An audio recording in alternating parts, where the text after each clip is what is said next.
Okay, and we're live. So welcome everybody.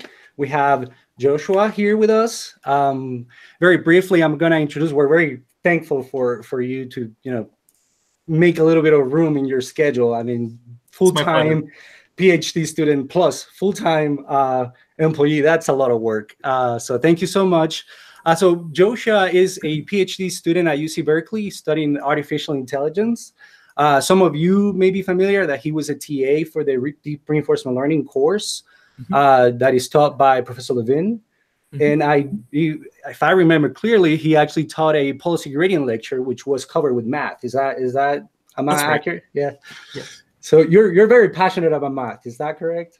Absolutely. I think that there's a lot of room for solid mathematical foundations in applying and developing deep reinforcement learning. Yeah, and I really like that. I think so. Currently, he's a research scientist at OpenAI, and he recently released the Spinning Up resource, which is a very nice educational resource for learning deep reinforcement learning. And I think it reflects your love for math in there, because I could define that as, even though it doesn't have too much of math, or it has the necessary amount of math to teach deep reinforcement learning, in my opinion, I think it's very, very clear, very concise, and it's correct, which you don't find that very easily. You can get correct content, but sometimes it's not clear, sometimes it's too long. And to have the three at the same place, it just means, math is around what you do a lot. So, I thank you for that, and I thank you for being with us. It's my pleasure to be here today. And thank you for the very kind introduction. Yeah. So should we dive into questions? Yes, yeah, we're going to go real here. So first question, what are the problems and job roles in RL suitable for OMSCS students to work on in industry? Right, so that's a great question. So at the moment, deep reinforcement learning, and reinforcement learning in general is still very much emerging as a thing in research, and it's not quite clear what the perfect applications of it are in industry. So the places that in industry that are really looking at this and seeing whether they can make use of it for something that you can profit off of are places like robotics. So in robotics, there is potentially a lot of room for using relatively complex robots that it's very hard to program specific motions for in situations where the optimal configuration of robot actions is just not obvious. And so you would want to try to learn it. And reinforcement learning is pretty much exactly the right kind of tool that you would want for that. But there are still, of course, barriers to applying it. So at the moment, in industry, people who want to apply reinforcement learning in robotics also have to have, in many cases, some amount of research background or be willing to experiment with some of the more cutting edge techniques, because there isn't a one size fits all RL algorithm that you can apply, or there aren't well developed RL platforms that you could try to apply out of the box. So robotics is one area where you could potentially try to apply reinforcement learning. Another thing is that in social media, Facebook recently released a paper about their Horizon platform, where what they did was use a lot of experience that they had collected about how users interacted with their platform and responded to notifications or not, and used an off-policy deep reinforcement learning algorithm in combination with all of that data to figure out the best way to serve notifications to users. And so I think what that shows is that there's a lot of potential for using reinforcement learning in situations where you're interacting with a large enough volume of users that you can gather some amount of data, which you can do learning with. And there might be all kinds of ways that you can try to serve things to users that would improve their experience or deliver relevant ads or things of that nature. So I would say, kind of in that large data regime where you want to interact with users over a long time and provide things that are tuned to their interests, or in cases like robotics where you have sophisticated things that you want to control, but there's not really any obvious way to program them, that's where you would want to consider using RL. And do you think that's where someone with a master's, maybe more of a software engineering background, could slot in doing application work rather than pure research? Right. I think there's going to be a lot of need for people who kind of have that master's in engineering experience, because you need the engineering experience to build systems that scale and kind of meet company level needs. I can tell you very confidently that most researchers don't have that particular set of skills. Speaking as a researcher who has written many sloppy research code bases, like I could tell you that it's not a thing you pick up along the way. It's a thing that you really have to work with talented engineers on, and people who have that kind of software building experience. And so if they also have some amount of reinforcement learning knowledge, then it makes them just particularly well suited for figuring out how to, scale those applications and collaborate with people who maybe have the research experience to know the bleeding edge techniques to deliver them at scale. Yeah, great. So our second question here, it's kind of a follow-on. So what advice do you have for someone wanting to find a career in RL research? Do you think it's necessary to first obtain a PhD, or is it possible to break into the field with only a master's? I don't think it's strictly necessary to do a PhD to do RL research. There are a number of cases of people who are in the world of machine learning who are doing bleeding edge research at Brain or OpenAI or DeepMind or other places, not just in reinforcement learning, but in deep learning generally, and as well in deep reinforcement learning, who didn't go through the traditional PhD route. But that said, I do think that there is a lot of value in doing the PhD. As someone who has, almost completed a PhD, I strongly recommend it. I think there are a lot of experiences that you get from being in that academic environment and being driven to do, academic research and having all of your incentives pushing you towards that business of getting deeper understanding, designing experiments, and figuring out how to collaborate effectively with other researchers and generate ideas. Like that set of experiences that you get from going through that program is very valuable, and it'll accelerate you. And if you only do a master's and then try to break into research afterwards, then it's not impossible for you to pick up those skills. But what I think you'll find is that it's harder to get a job which would make those incentives, the thing that you really are shooting for. Jobs will tend to pull you in the direction of providing a thing for the company, which may not always be in the best interest of you furthering your research skills, unless you, have a strong enough research background coming out of the master's that you can immediately go into a research role in one of these major research organizations. But realistically, that's typically not that's not the common path. So this question, I think, speaks to maybe your motivation for creating Spinning Up, but you can tell us there. So today, it seems like anyone can glue together some pre-built libraries to perform ML and AI tasks. Folks like Suraj Raval are gaining notoriety for offering relatively simplified explanations of ML and AI concepts. Mm-hmm. With the risk of bias, improper modeling due to a lack of mathematical understanding of core algorithms, etc. How do you feel about how accessible ML and AI is becoming? Right. So there are a couple of topics in there. So there's accessibility, and then there's sort of the bias and side effects that might happen if you just take an off-the-shelf solution without deep understanding of it, or if you kind of approach it with like an intermediate level of understanding. So I'll try to tackle those two things separately. As far as accessibility goes, I think machine learning is one of the most wonderfully accessible fields that science has ever produced. It's actually amazing to me how much stuff is out there to help people get started, how low the barrier is to entry on finding resources to tell you about the core concepts, lecture materials, if that's the thing that you really learn with, code examples, if that's the thing that you want to learn from. And it's not just like there are a few, there are thousands.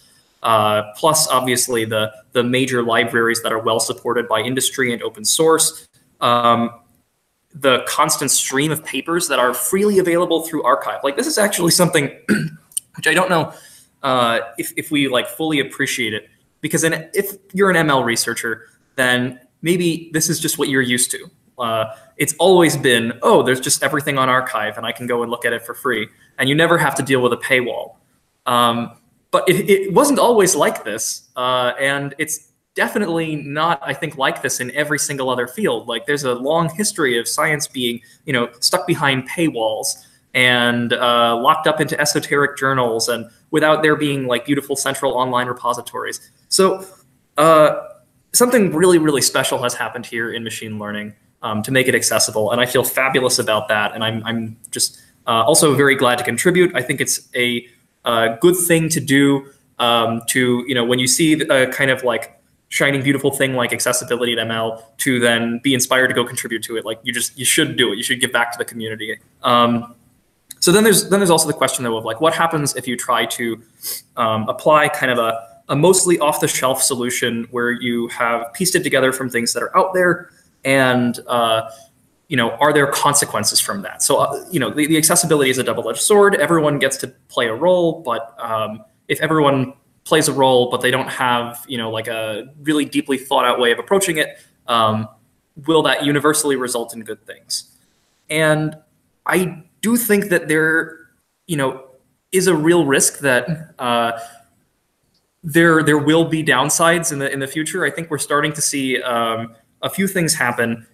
Obviously, we can look at the rise of deep fakes and see that the delta between when this technology the amount of time that elapsed between when this technology became possible and when pretty much anyone who wanted to could use it was very, very small, right? It was maybe a couple of years between when it became possible to use neural nets for like just completely synthesizing images or faking bits and pieces of them, to anyone who's a script kiddie and goes and downloads whatever pre-built tool can then apply it and run it and make a video of like the president of some country saying some really outlandish statement, and then it becomes viral, and then everyone is very unhappy for a little while, and or civil unrest, and or etc. So this is the double-edged sword of accessibility here, where people can very easily use these powerful tools, and because they're so new, we don't have a clear sense of what the long-term consequences for society are going to be, which I think makes it really important for the major research organizations that currently exist, and everyone who decides to go into the field to just be really, really cognizant of the things that can happen if you're not careful, and to just think deeply when you put a particular tool out into the world, or when you use a tool for an end. Is there a consequence that you didn't anticipate? Like, is there someone who's going to be affected by this who you didn't realize was going to be affected by it? And we don't have to get everything perfectly the first time for most of these issues, but when we see that there's a problem, we have to be responsive. We have to listen to kind of all the voices that are saying that there is or isn't something wrong here, and just be very careful about it. So hopefully that like hits most of the corners of that question. But if there's any like follow-ups or detail work, I'm also happy to go into that.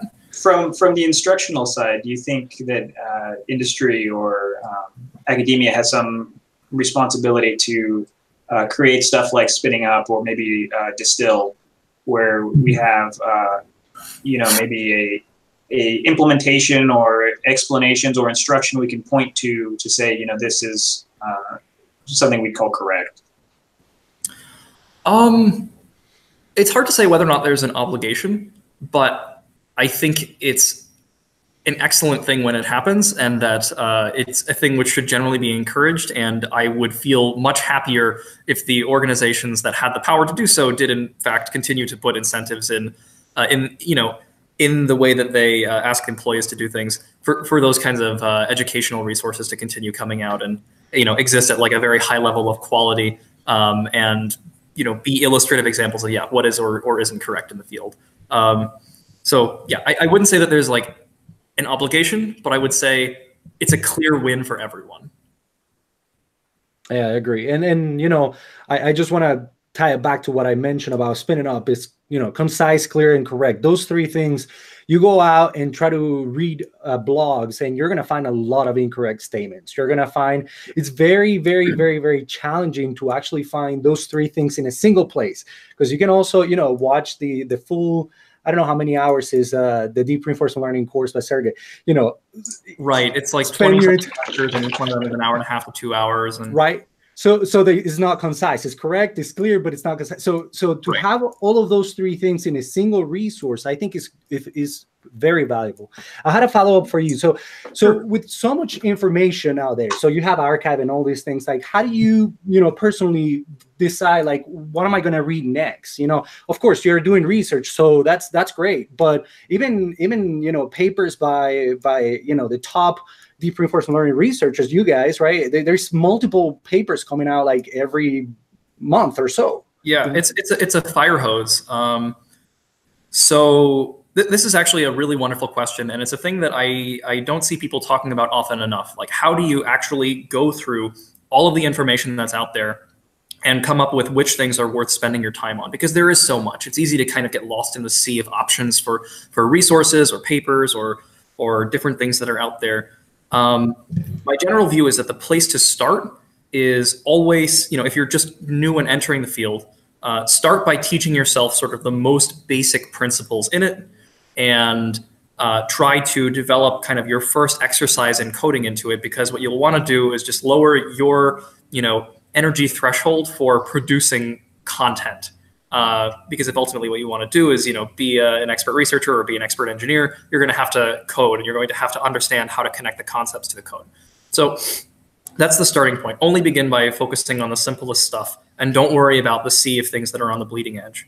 But then as you progress deeper into it, what you're going to want to do is be very exploratory, and you kind of have to acknowledge that there are just a lot of things that you don't know, and the only way that you're going to find them out is kind of by stumbling on them. And what I did early in my process was I went and just Googled every question I was curious about, found a bunch of papers that looked like they were venerable in the sense that they came from institutions that I trusted would have produced high quality work, or they were very well cited, or they were frequently discussed. And I went through a lot of those keystone papers, and in the first pass for every single one of them, had no idea what was going on. So I'd also like to note that that's a very common and important experience. That diving into something and being utterly bewildered is okay, it's normal, it's good. But what you do is every time you find something you don't understand, you dig a little bit deeper. So if I'm reading a paper for the first time and I find some term that just doesn't make sense to me, then I'll go and I'll Google that, and I'll try to find something where it clicks just enough that I can proceed through that paper. Usually the Googling will be to look up the citations from that paper, right? Because every paper has kind of a tree of ancestors which introduce the concepts gradually. And it's not always easy to navigate that tree. But if you go down deep enough, you get a better sense of how things connect and how ideas have been shaped over time, and it constrains what your picture is until you have something clear. So yeah, so you go through this process, you try to read a bunch of papers, you feel very confused by most of them, but you dig deep enough until something starts to kind of emerge from that. And then you have kind of at a certain point cultivated a sense of the lay of the land. You maybe know what are the different high-level research topics that people are interested in, and kind of how far have those things come, maybe what's a current best demonstration of progress in those areas. And from that point, there's a question of who do you keep up with? What do you actively solicit now that you're close enough to the edge that you would maybe want to find something to improve on what's on the edge? And you're going to think about how you formulate your own research project, and you want to know what should you be keeping an eye on. So I personally consume a few different information sources. I look at Archive CS, the AI section and the learning section every day. Papers come out at about 6 p.m. PST. And so I go and I skim the headlines and I look for anything that's relevant to my particular subfield, which is reinforcement learning.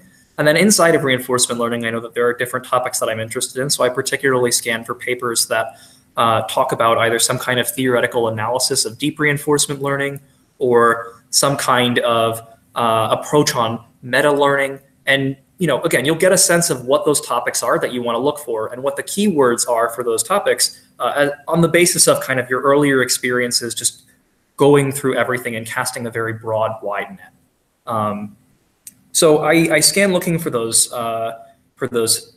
paper titles, and I just look every day. And if I see anything that I'm interested in, I'll look at the abstract, I'll get a sense of whether or not my understanding of that title was correct, because titles are, sometimes a little bit ambiguous, or you're not 100% sure kind of what they did their experiment on, or, you get a sense from the abstract, and then you decide whether you want to read it immediately, or if you want to put it kind of in your rainy day pile. And it's good to keep some list of papers that you're interested in somewhere. You don't have to read all of them immediately.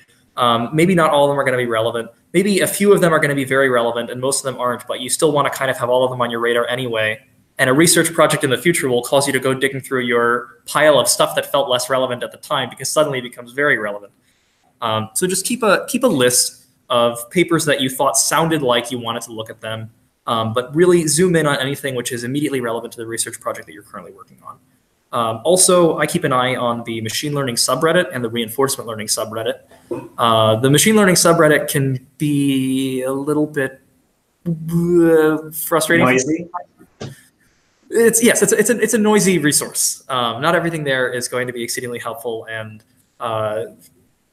but a lot of it is. It surfaces things that people are talking about.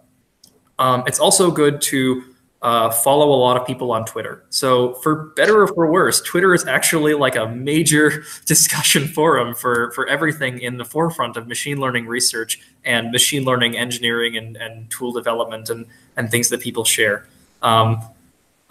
I never thought that, you know, any career path should actually have Twitter on its critical path, but machine learning does. So I strongly recommend following a bunch of people who are academics and institutions that are doing relevant work. So follow people from like Berkeley or CMU or Mila or the industry research labs, and just kind of keep an eye out.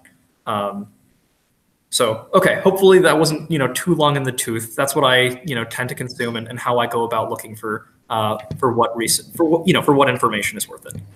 Yeah, and by the way, Spinning Up has a list of 100 papers. So for those who are, Yes, you know, wondering like what kind of papers you're talking about, what kind of list, there's a really good list over there to get started with. Yep. All right, so our next question here is, what upcoming methods for improving sample efficiency do you believe show the most potential? Fabulous question. So by and large, I think that off-policy reinforcement learning methods are you know, particularly promising for sample efficiency. Empirically, they seem to do a really good job at this when they're well tuned, and can be much more sample efficient than analogous on-policy methods. The advantage of off-policy methods is obviously that you can recycle pretty much any old data in a way which is reasonably principled. There are obviously drawbacks to doing this, but you can find some solutions that work. Inside of the scope of off-policy reinforcement learning methods, there's a lot of work that's been coming out of, I want to say it's Google Brain, driven by Mark Bellmare and his various collaborators. And I feel terrible that I can't actually name them all off the top of my head. I feel like I really should. And to anyone who's been working in this particular line of work, I'm so sorry that I can't remember your name right now, because this is really excellent work and you deserve the credit. But all of this work is centered on distributional reinforcement learning. So to be slightly technical, a lot of work in off-policy RL focuses on learning the optimal Q function, Q star, which tells you if you start in a state and take a particular action, and then forever after you act according to the optimal policy, how much total reward should you expect to get, discounted total reward. In distributional reinforcement learning, instead of studying the expected total reward that you would get, you study the distribution over total reward that you might get. And so the object that you're trying to learn is that probability distribution instead of the expectation. And in practice, it seems to be the case that this difference leads to a significant improvement on sample efficiency. Although the exact reasons for this remain unclear, and a lot of the recent work on this has been in trying to disambiguate why. And this is a beautiful case actually for there being a lot of math in, you know, cutting edge deep reinforcement learning research, because the mathematical analysis of this has been insightful and ruled out a number of possible reasons for the gain in sample efficiency, pointing at weirder, deeper things in the properties of neural networks and why they would make these methods better. So yeah, sorry for the slight diversion into technical stuff. Distributional reinforcement learning is a thing. Oh, no, it's excellent. Actually, and what do you think about the entropy maximization reinforcement learning, which is, you know, a slightly different tool. Instead of optimizing, you know, the discounted reward, you're doing also the entropy of the policy, which is, you know, it's an interesting twist to it. Right. So I think that a lot of the empirical work so far has shown that entropy maximization is a very effective regularizer for reinforcement learning. So one of the things which is a failure mode for deep reinforcement learning algorithms is that if you're not careful, they can prematurely converge to a suboptimal solution. And in the case where you have a stochastic policy, what this looks like is generally that the stochastic policy gets closer and closer to deterministic. It runs out of stochasticity. It runs out of entropy. And it converges to something deterministic before it's actually gotten to an optimal policy. And so that deterministic policy doesn't explore anymore because it's just going to try repeating the same things that it always does. And if you don't explore in an on-policy method, then you never figure out a way to update your policy towards something better, so you fail. But if you do entropy maximization as well, then it helps your policy explore better, and you wind up, getting to better solutions. And so the soft actor critic algorithm, which was developed by Thomas Harnoja and collaborators in Sergey Levin's group at Berkeley, is right now one of the stronger off-policy reinforcement learning algorithms, and it uses entropy maximization, as the basis of its empirical performance gains over corresponding deterministic algorithms. So yes, so I think that that's also like a wonderful tool, kind of in the set of tools for improving sample efficiency. Great. So our next question here. As there are several variants of RL algorithms to choose from for a particular problem domain, what's the main criteria that enables you to choose one over the other? Is this always an exploration-exploitation approach? Also, given an RL algorithm, it is very challenging in terms of computation time, et cetera, to achieve optimal hyperparameters. Can the hyperparameters also be made self-learning without any manual intervention? Right, super good question. So actually, pardon me for just a moment. I need to plug in my laptop. I realize it has 11 minutes left on it, and this interview is a little bit longer than that. No worries, go for it. We jumped 5. Are we gonna come back to it later? Yeah. Okay. Okay, cool. Great. Let's see. And we're halfway there, so that's good. Great. Yeah, I want to make sure we hit the safety questions, which Josh. Yeah, thanks for that. No, I appreciate it. I just sorted it by votes, number of votes, and didn't really put too much more overriding. Yeah, awesome. Okay, I'm plugged in. Great. Cool. So the question was about how do you select among RL algorithms when you want to approach a new problem, and to what degree could you automatically tune hyperparameters to reduce the computational load of trying to find the right settings to get something to succeed?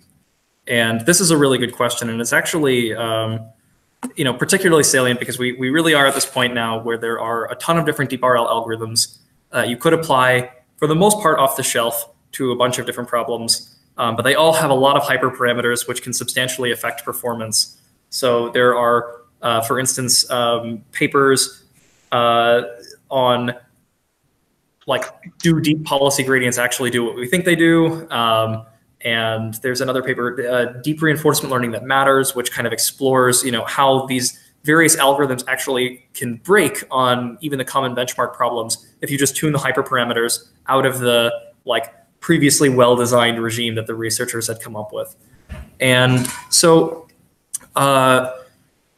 first and foremost, when you want to select an algorithm for a given task, what you'll want to do is identify what are the inputs and outputs for that task, what kinds of networks are well suited for that, and are there algorithms that are in the literature which have already been well tuned to train networks of that kind.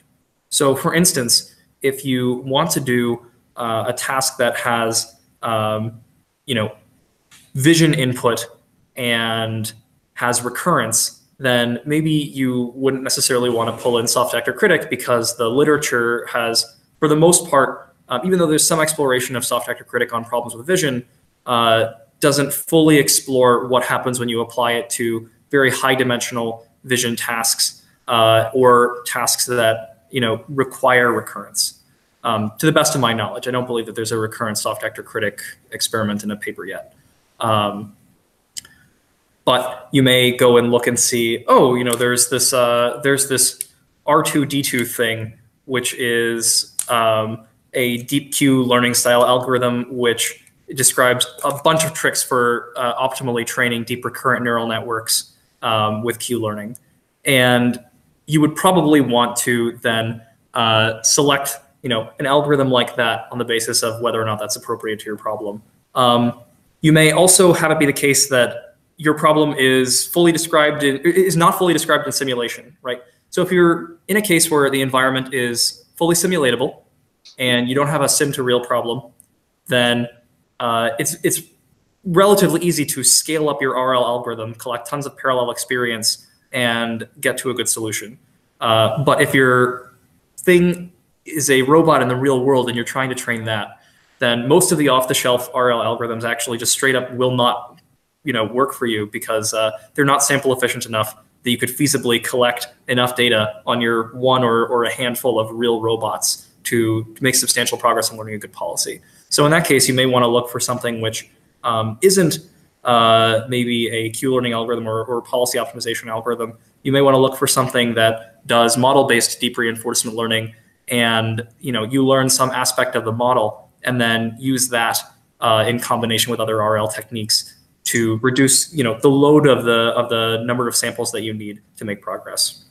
There was a really great example of this recently, actually. There was a robot that I believe was called the Anymal, A-N-Y-M-A-L. And in this research, they used deep reinforcement learning to learn a locomotion gait for this four-legged quadruped robot. It's like a robot dog. They didn't have access to a perfect simulator of the robot, but what they did was they learned the joint dynamics from real data that they collected. So they learned a model of the joint dynamics, combined that with, I believe, a physics rigid body simulator, and were able to make an effective simulator based on that model that they were able to learn from data.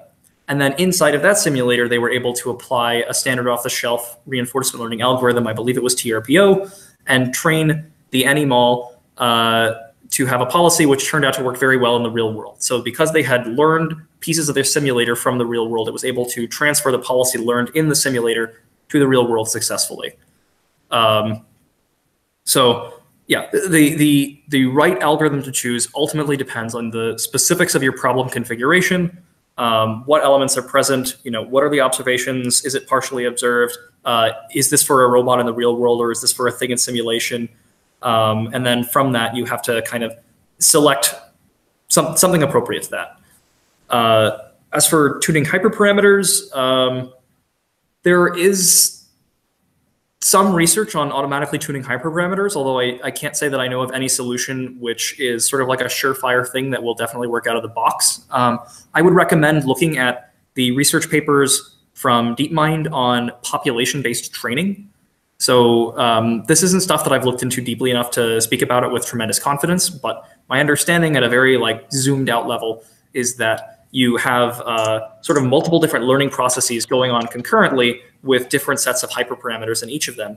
And every once in a while, you query and see which one of those learning procedures are leading the pack, which ones are doing better than others. And then you take the hyperparameters from those and you randomize new hyperparameters that are around those, and you set the underperforming learners to having the new, good, probably improved hyperparameters, and then you continue training the population.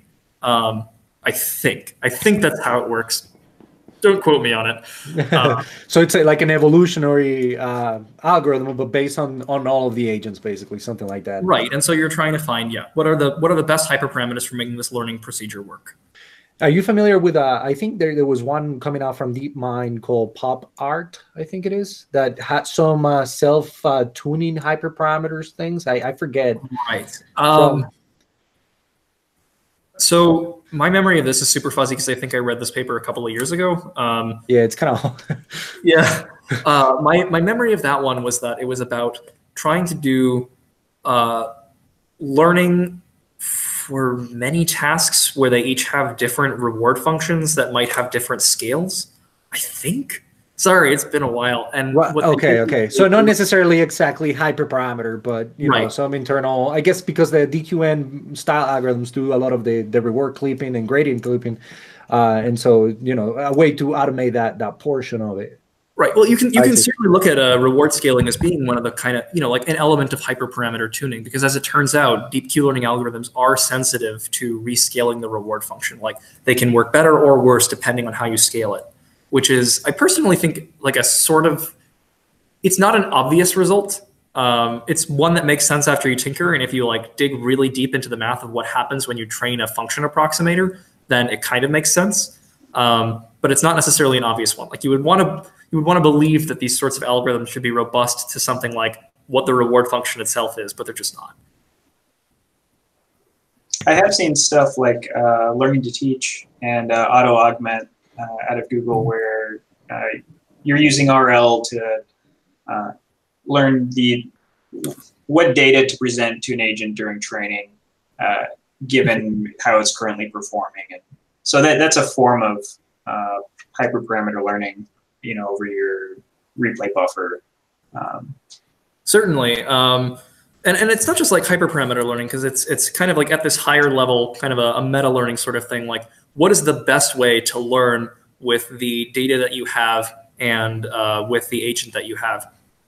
And if you can automate that process with a higher level algorithm that changes something about either the hyperparameters or the inner loop learning algorithm itself, then you can potentially make progress on sample efficiency. But there is a sort of no free lunch feeling about it, which is that the effort that you put into getting that higher level algorithm to correctly tune the hyperparameters or perturb the inner loop learning algorithm can be quite substantial. And I don't know that there is a sort of universal solution to this problem yet. It's an active area of research. But it's one that I would recommend keeping an eye on, because it's one of the things that, when solved, would make it much easier to apply RL or similar techniques to arbitrary problems. Yeah, what you would like is something like effectively like an optimizer that you can just select some off-the-shelf pre-trained agent that's going to decide how to feed the data to where you're currently at. But right now it does seem very task-specific. Right. So I had a follow Sure. on this one real quick. The beginning of the question was about choosing a particular. Choosing the algorithms, and to me, I have some intuition that there is, we as humans have, a policy-based style algorithm inside of us, as we have a value-based style, and we have all these different styles of algorithms inside of us, and we decide basically there is sort of like a meta algorithm deciding what to use in which situation. Sometimes I like to code and learn from my own coding experience, right? On policy method, right? Sometimes I go like, you know what? Let me just read what these guys are doing. So I'm off policy method, right? So shouldn't we be trying to concentrate our efforts in more like, somewhat joining these methods into something more robust or for lack of a better term? Yes. So I definitely agree that these things really should not be necessarily as distinct as they are. Like, you want to believe that there will ultimately be some method that can combine all of the strengths of the different sort of seemingly distinct branches of reinforcement learning into something unified that can adapt to an arbitrary circumstance in an effective way. I think there are a lot of algorithms that kind of live in this space of being in between like pure policy methods or pure value-based methods. / pure model-based methods, and we're going to see more of these, and we're going to see new algorithms that don't just do the thing that current interpolations between these do, which is kind of live at some pre-designed midpoint between them, but will kind of adaptively select which components to use. But I don't think it'll be extremely obvious that this has happened until kind of after we get to an algorithm where there's a clear milestone of it sort of works on all the different problems, and we can say confidently, yes, this was the right way to combine them and select, automatically adapt. Right. Yeah, it's very interesting, because if you think about it, right, if you have a pure policy gradient method without a baseline, without a function approximation for the value function, then you don't have really good performance at all. Like, you really don't have a good performing algorithm. And if you have a pure value base that is very aggressive at bootstrapping, and you have the problems with divergence, right? So okay, it's not there. Well, that generalized advantage estimation basically does that, joining of the Monte Carlo and TD estimates, right? So that kind of like middle ground kind of helps that. The same with the actor critic. It kind of helps also, the agents be a little bit better performing. So it seems kind of a pattern in there. What are your thoughts? Right. There is definitely a pattern that things are not as functional if they're completely distinct and separate as when you kind of put them together. So to point to a couple of examples of this pattern, something which is now pretty much universal on policy methods is that instead of being pure reinforced style algorithms, they are often training a network which has both a policy head and a value head, and many parameters are shared between these two, and each one of these has its own separate learning rule. The policy is pushed towards high advantage, and the value network is pushed to satisfy the Bellman equation. And even though these objectives are different, they tend to, when used in concert on a single network, train it faster than either would alone. There are also cases where other loss functions have been used to help speed up learning. So I want to point at the research results in a paper that I want to say was by Max Jaderberg, but I could be wrong, on an agent that they called Unreal. And so this combined the A3C algorithm with a couple of different auxiliary losses, which were related to the value function or to predicting reward, which you might interpret as kind of a model-based thing, or doing other auxiliary control tasks where it was off-policy learning how to change different pixels in its observation. And the combination of all of those different techniques resulted in an agent that was much more sample efficient than the baseline A3C agent. So yeah, there is this kind of this pattern that emerges where the more things you ask the network to do, as long as all of those things are relatively sensible and pertain to tangible reinforcement learning objectives that we know should contribute to performance, they seem to add up. It's not always the case that they add up. Sometimes the gains can be obviated by just doing a better basic learning technique. Sorry to muddy the picture. The picture is quite muddy, unfortunately. But that does seem to be the case. There's also another neat example where model-based RL can wind up inside of model-free RL, and this is the imagination augmented agents approach, which I think is really, really cool, because what they do is they train a reinforcement learning agent with a model-free algorithm just by a policy gradient style method, and they also train a model, and they don't train the policy in the model simulator like you usually see in model-based RL. What they do is, for each state that the agent encounters, they use the model to generate fictitious partial trajectories that are encoded a certain way. And then the encodings of those fictitious partial trajectories become side information, also input to the policy network, which then learns from the reinforcement algorithm, the model-free algorithm, how to use that model-based information to make better decisions. So that's pretty interesting.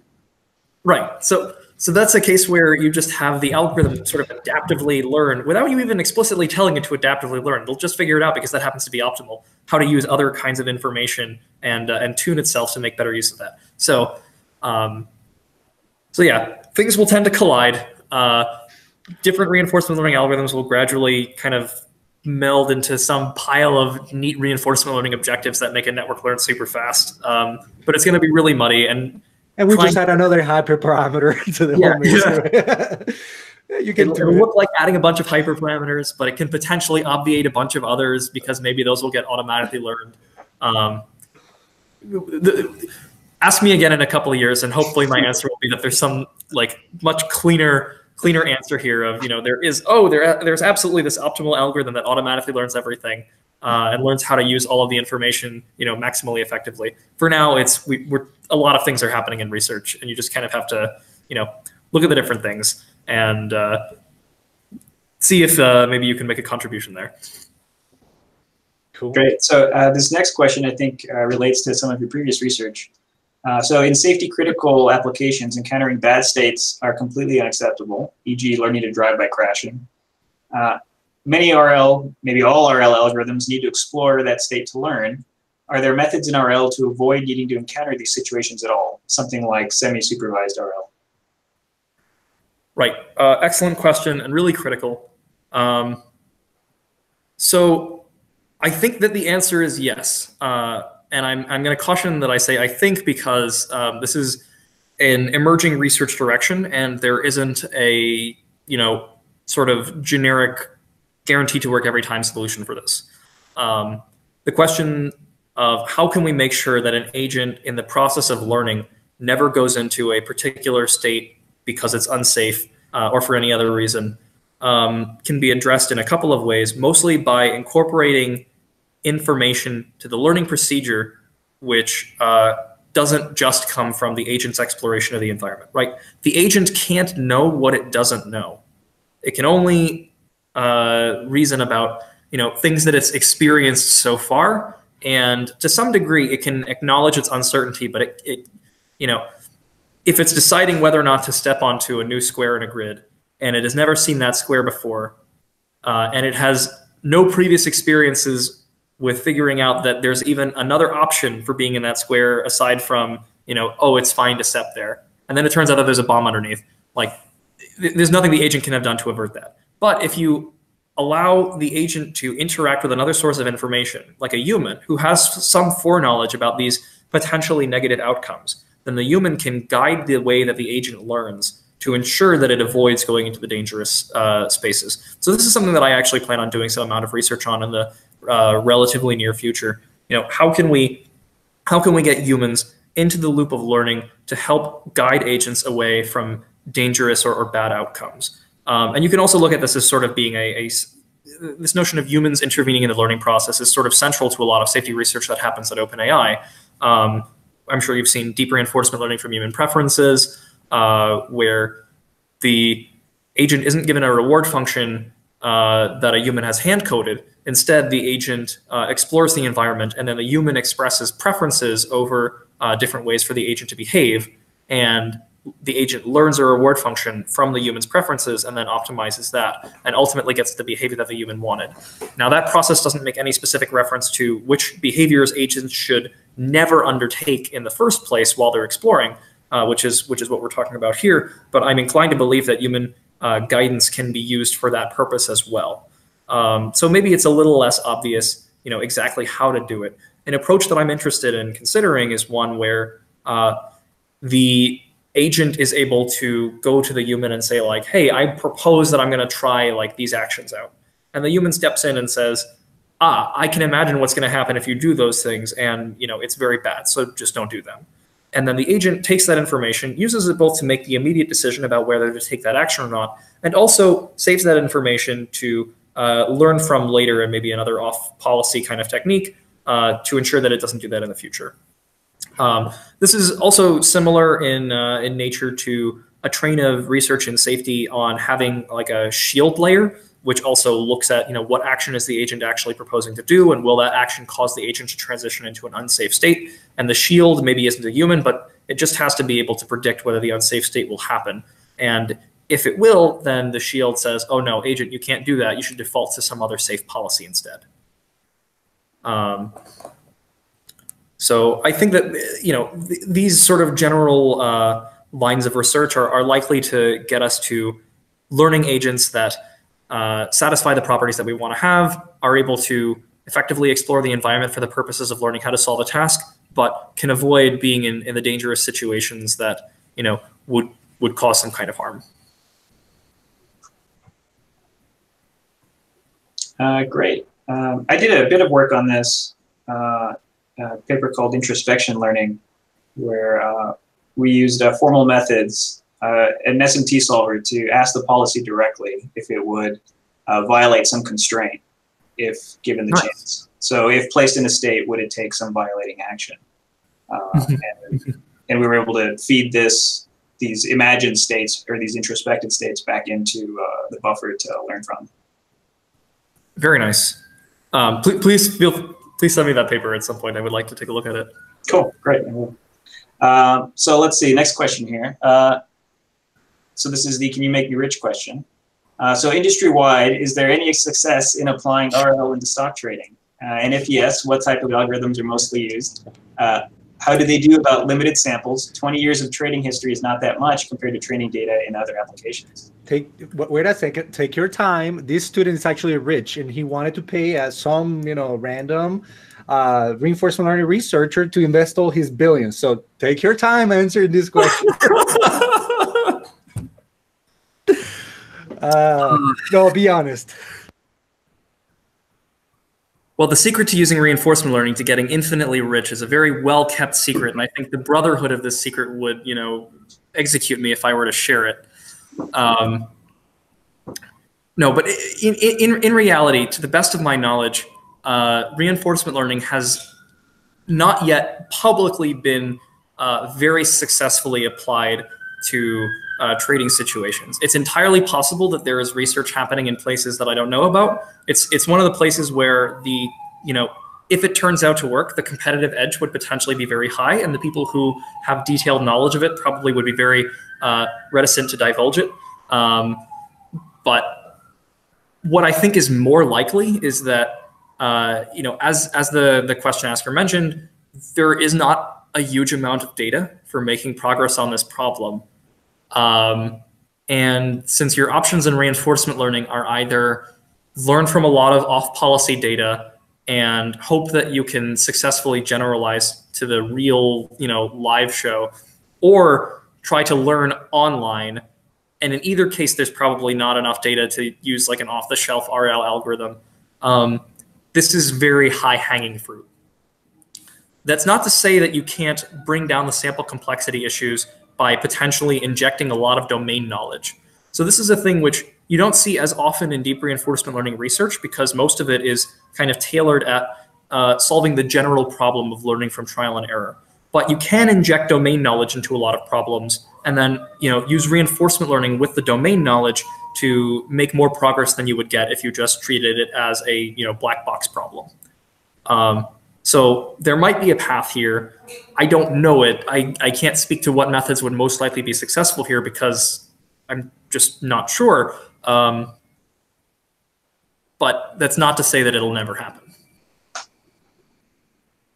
I think you made a really good point. It's because it's a very competitive field. I suppose that if there is anything developed, it's going to be kept secret for for some time. I mean, if there was any algorithm actually working well with financial data, it's probably not going to be open source immediately. I would doubt it.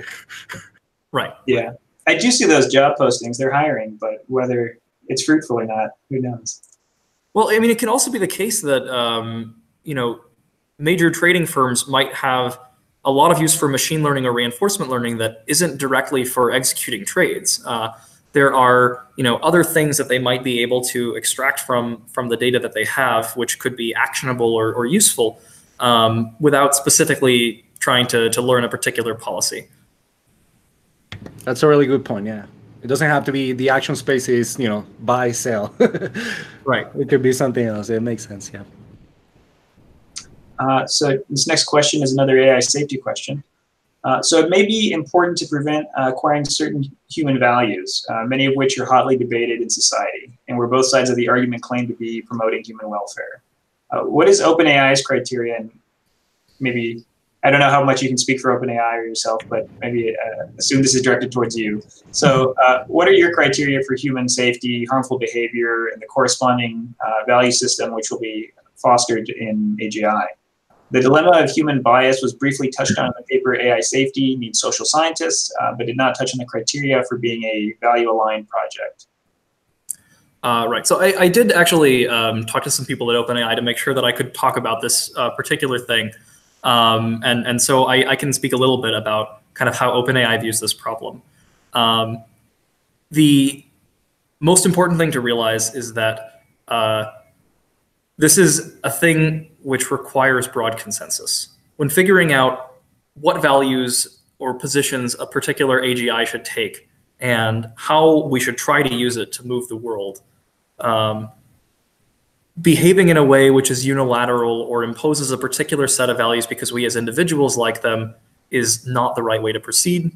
What we'll really want to be doing is soliciting input and feedback from many, many people and many voices, and making sure that the ways that things get used reflect sort of a shared consensus. Like and there is not an obvious or direct path to that.